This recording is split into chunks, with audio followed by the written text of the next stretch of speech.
The focus will be for areas along and north of I-70 for the best precipitation potential. Temperatures will be much cooler with highs about 15 degrees below normal readings.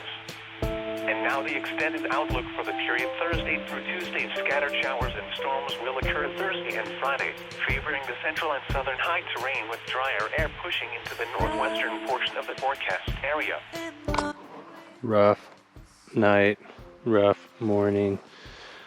I missed the weather statement from the start, which I won't make you listen to again. We're on tuning into the 162.400 megahertz frequency outside of Monticello. Weather service forecast. But I'm getting it on 162.45 in this canyon, my ham radio. Anyway, River's doing so good, our precious child. Hardly noticed. You hardly noticed? The big storm that happened. He was up every hour nursing. Oh, was he? He noticed. He noticed. Okay. So, where to start? The wind started blowing north, and I had these line dry bags in Crazy Creek protecting the vestibule, and that worked pretty well. And then the wind started blowing south with gusts up to probably 40 miles an hour, and I was worried we were going to lose the tent. So I put that pad over the mesh there and laid on the tent wall against the wind to try and keep some of the sand out. And so that was a big chunk of last night. And finally the rain started, because when the rain started, the wind stopped. And it dumped quite a bit of rain last night. And it sounds like it's going to continue to do that today. Let's see, other thoughts. We were just trying to find a campsite last night, and this one is great for good weather and boat access, but it's way too exposed. So we're gonna get on the river and find a campsite that's not as exposed. Get ready for this. So we can find a better spot to ride out the rest of this storm. And that's what we're gonna do. You excited, baby? I'm glad that there's a break and that we can get some river rug and it's not windy or raining on us. Why don't I make you some coffee? You excited, Pepper? You excited, buddy? He's waking up. You're waking up.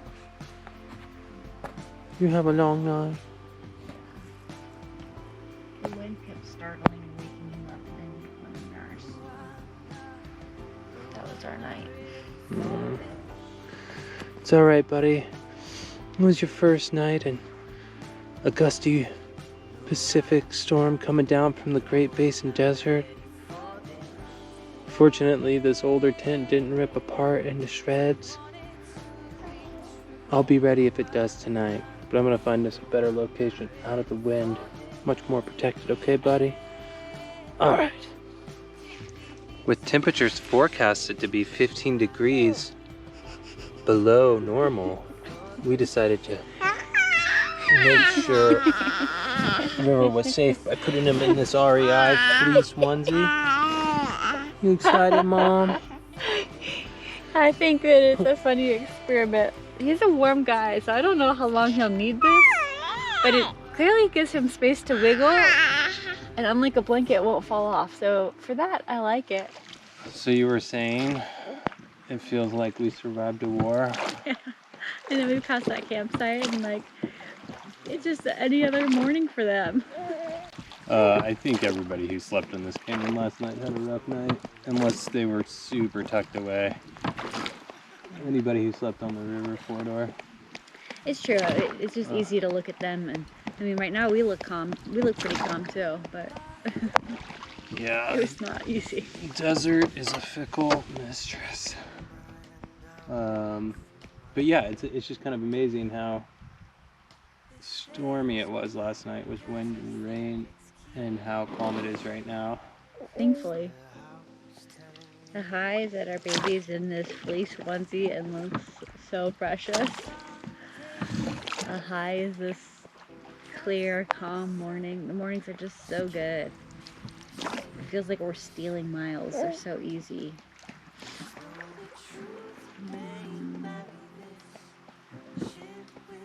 A high was that my bag didn't stay dry, and like I was pretty dry. I didn't feel sand in my face as I feared I might, so I felt fairly protected in the tent. Lows, I felt like River nursed a lot last night, so my skin's quite sensitive right now as he's nursing.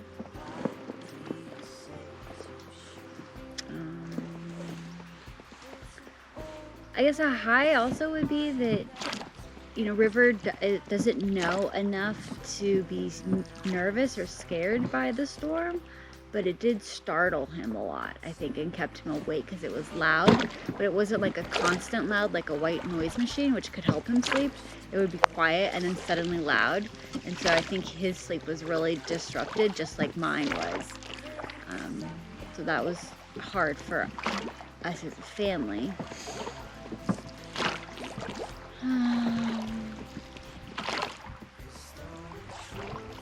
My goal. I'm already enjoying the morning, so that's kind of accomplished.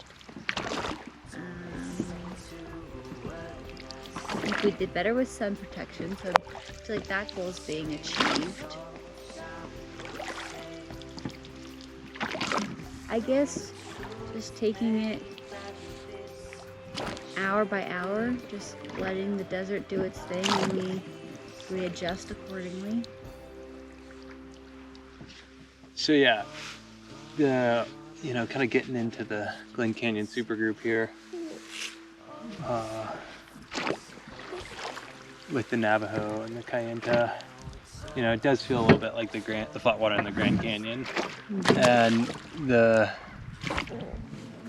I think for me the thing that's so great about the Grand Canyon is the flat water. You know, I love the rapids. Don't get me wrong,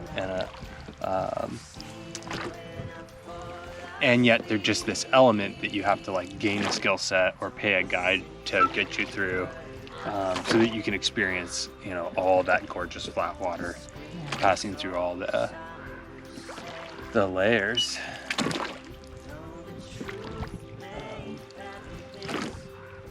And what's neat about this river is, especially this time of year, is it really kind of feels undiscovered, right? I think people chase the rapids for good reason. As I said, they're a lot of fun. You should float your own float. And if you didn't have a baby, and you wanted to be on the river, you would be chasing rapids right now. Yes. I mean, sure. You know, like let's say I had 9 days, and I would say, yeah, let's go. Let's take some longboats down the Grand Canyon and do a bullet trip. You know, what's 4 times 9? 36. Yep. So we could 3 times 9 is 27. 27. Oh, you're so good. You remember the 9 trick? No, not this morning. It's 3. You put your third finger down. 2, 7. You learned so well. Such a good student. I remember the associative property from teaching it. So anyway, 30 miles a day, 9 days, we do 270 miles, which Diamond Creek's at mile 225. So that gets us just a little shy of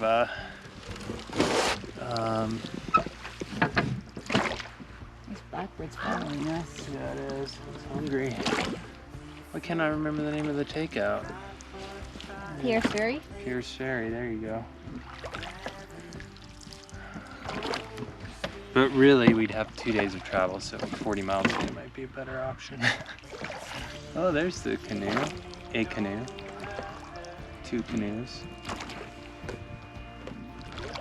How does this part of Labyrinth Canyon feel like the Grand Canyon for you? Well, I guess, I this is only my second extended river trip. So, And your first raft trip. right. And if we did 10 river trips, maybe they would start to feel different. But just the quality of being on the river in the still morning and looking at the red bluffs, like, has some similarities to being on the Grand. And even though the trips were so different,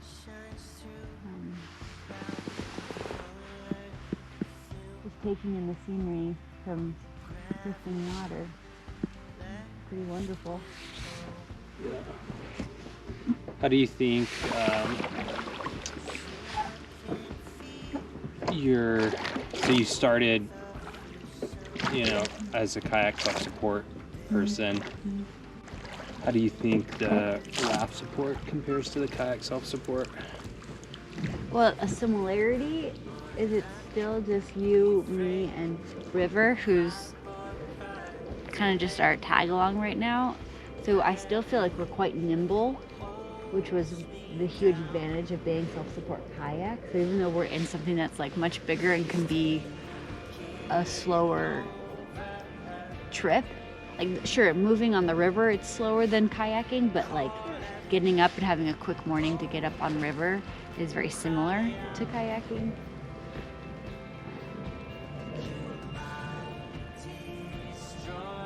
I'd say right now the favorite part is like having a full tent. Oh, you like having a tent? Especially with a baby. And like last night, yeah. Being in a tarp shelter last night, I know you would have made it work, and I really appreciated that most of my things stayed dry and I didn't have sand in my face. And I didn't have to worry about River having sand in his face, which was a slight concern, which is why I kept him in the middle. But he wasn't getting that. And I was awake because it was loud, but I wasn't awake because I was scared or worried.